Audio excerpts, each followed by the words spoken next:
2. 무료로 최상급의 수술을 받을 수 있는 시대. 오늘날 외모를 중요시하는 현대인들은 예쁘고 멋있는 것들을 원한다. 멋있는 집, 멋있는 차, 멋있는 남편, 예쁜 아내 등 다양하다.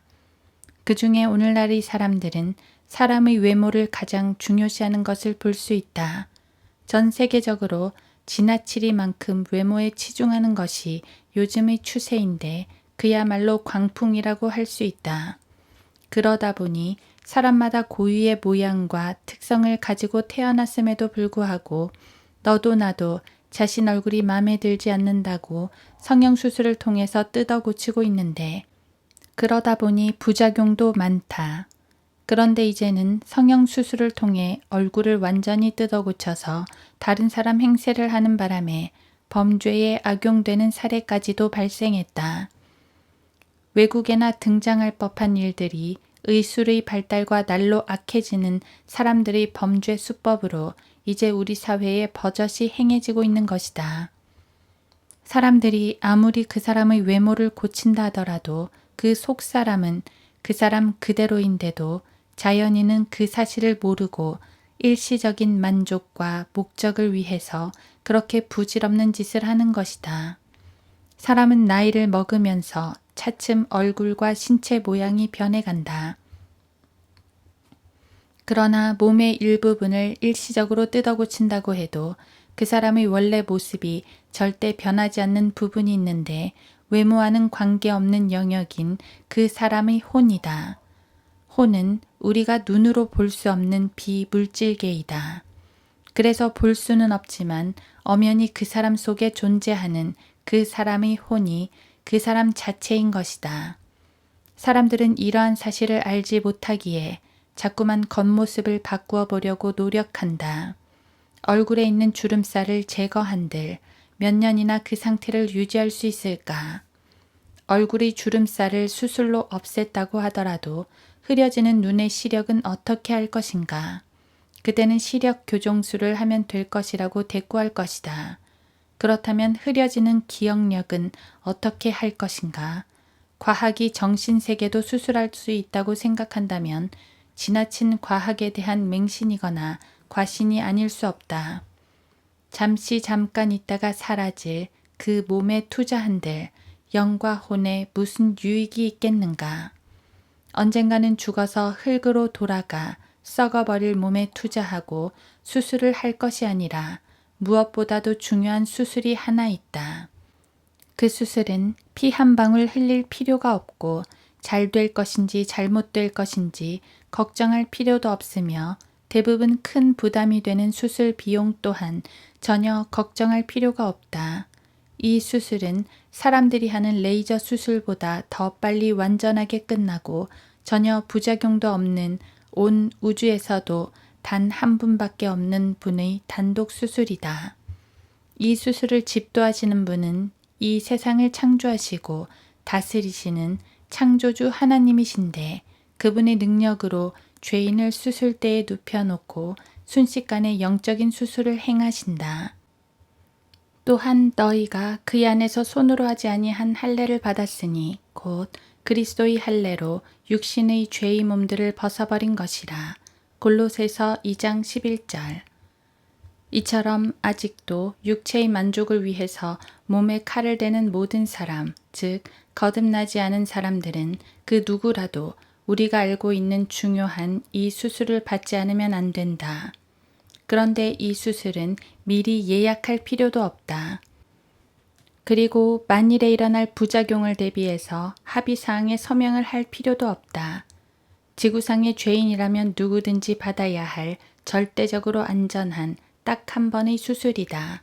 이 수술을 받을 자격이 있는 사람은 남녀노소 빈부 귀천 구분 없이 자신이 죄인이라고 인정하는 사람은 누구든지 가능하다.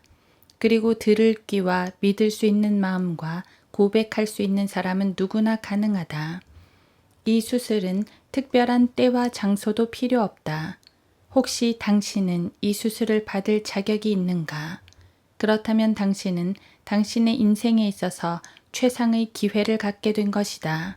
이제 남은 것은 수술대에 누우면 된다. 그리고 수술에 대한 설명을 듣고 순서에 따라서 수술을 받겠다고 입술로 고백하면 된다. 조금도 망설일 것이 없다. 우리는 예수 그리스도를 자신의 구주로 믿는다고 고백하는 것을 영접이라고 표현한다. 그러나 더러는 성경에 영접 기도라는 것이 없기 때문에 마음으로 믿었으면 된 것이지 따로 고백할 필요가 없다고 주장하며 가르치는 사람들이 있다.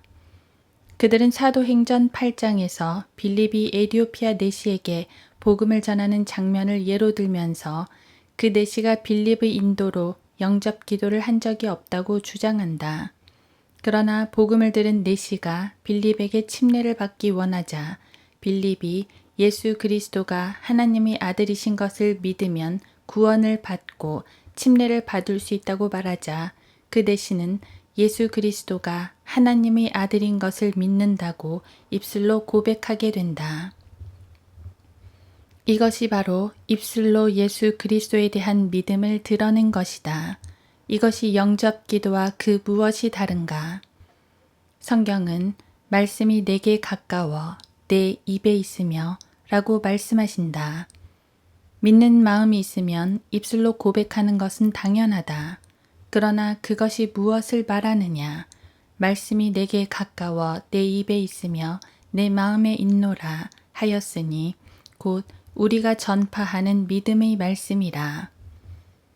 내가 내 입으로 주 예수를 시인하고 또 하나님께서 그를 죽은 자들로부터 살리신 것을 내 마음에 믿으면 구원을 받으리라. 이는 사람이 마음으로 믿어 의에 이르고 입으로 고백하여 구원에 이르기 때문이라. 로마서 10장 8에서 10절. 물론 구원은 믿음이 우선이기 때문에 구원받은 사람들의 체험은 다양할 것이다. 영접 기도가 성경적이냐 아니냐를 따지기 전에 마음으로 믿었으면 입으로 고백하는 것은 분명히 성경적임이 분명하다. 이런 논쟁과는 무관하게 인생에 있어서 가장 멋진 영적 수술을 받는 영광을 얻게 된 것에 오히려 감사해야 할 일이다. 준비되었으면 수술을 받겠다고 온 우주에서 가장 뛰어난 의사이신 그분에게 당신의 의지로 다음과 같이 알려드리라. 그렇게 하면 동시에 하나님께서 당신의 죄와 몸을 혼으로부터 도려내는 놀라운 영적 수술을 행하실 것이다. 하나님, 저는 죄인입니다. 저는 지금까지 살면서 제가 죄인이라는 사실을 모르고 단지 나쁜 짓만 조금 했을 뿐이라고 생각했습니다. 그러나 저는 지금 이 시간 복음을 듣고 저를 위해서 예수 그리스도께서 십자가에서 피 흘려 돌아가시고 장사된 지 사흘 만에 부활하심으로 저희 모든 죄를 제거해 주신 사실을 이제 알았습니다. 이제 저는 저희 지난날의 모든 죄, 하나님을 몰라서 멋대로 살았던 죄를 회개합니다. 저를 위해서 죽으시고 저를 위하여 부활하신 예수님을 제 구주로 모셔드립니다. 제 안에 들어오셔서 저희 구주가 되어 주십시오. 예수님은 진정 저희 구세주이십니다. 저를 구원해 주심을 믿고 감사드립니다. 예수 그리스도의 이름으로 기도드립니다. 아멘. 이렇게 해서 당신은 최고로 값진 고난도의 수술을 값을 치르지 않고 무료로 받은 것이다.